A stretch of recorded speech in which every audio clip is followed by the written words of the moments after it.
Good evening, Dr. Richter. This is my Lab 3 submission. So here you can see the program or the simulation isn't open yet. We're just going to open the Silo simulator. You can see it's open now. Nothing's been ran or downloaded yet. And here's my program.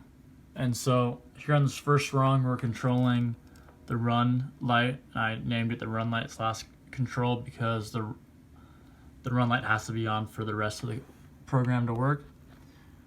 And so here you can see my comment says this line turns on the run light. The run light must be on for the rest of the program to run. Stop button function is also here and stops the entire program when the light's off.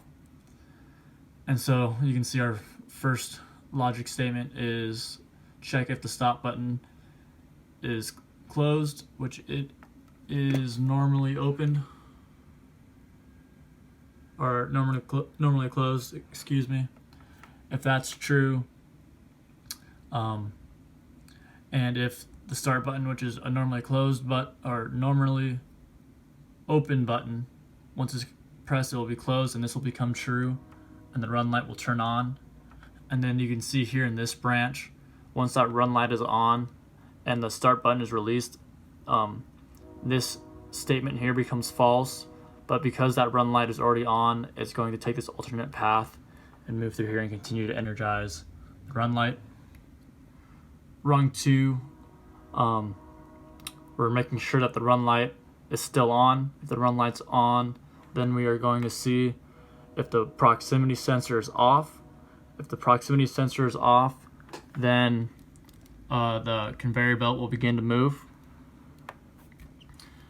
And then you can also see here that there's a branch saying if the full light / valve close is on, then the conveyor will continue to be energized, and that's there to allow the box to continue to move after it's past the proximity sensor.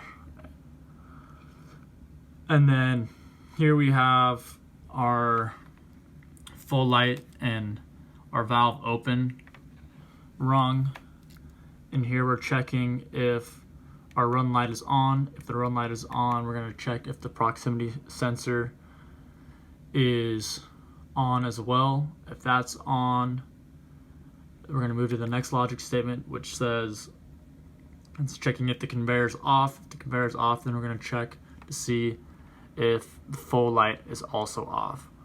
And so what this allows is once the full light comes on, the filling process stops and the fill light turns off as well.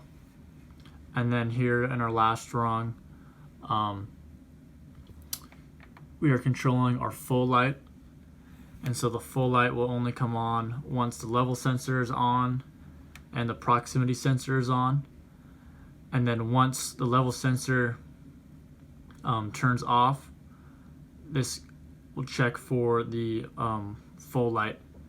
If the full light's on and the proximity sensor is on, then the full light and the valve close turns on. And so I ended up using the full light / the valve close again to control the conveyor function, and also as a check to check if it's off to turn on the fill light and the valve open. And so here, if we download the program, set the scan so about halfway,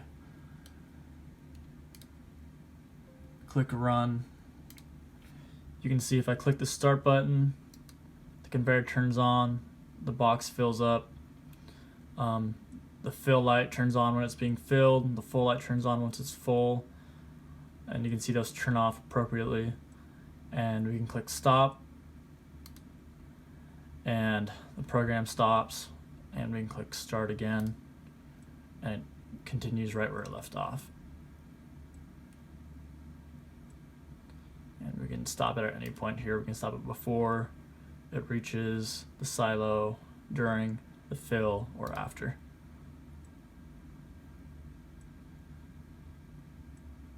That is my Lab 3 submission. Thank you.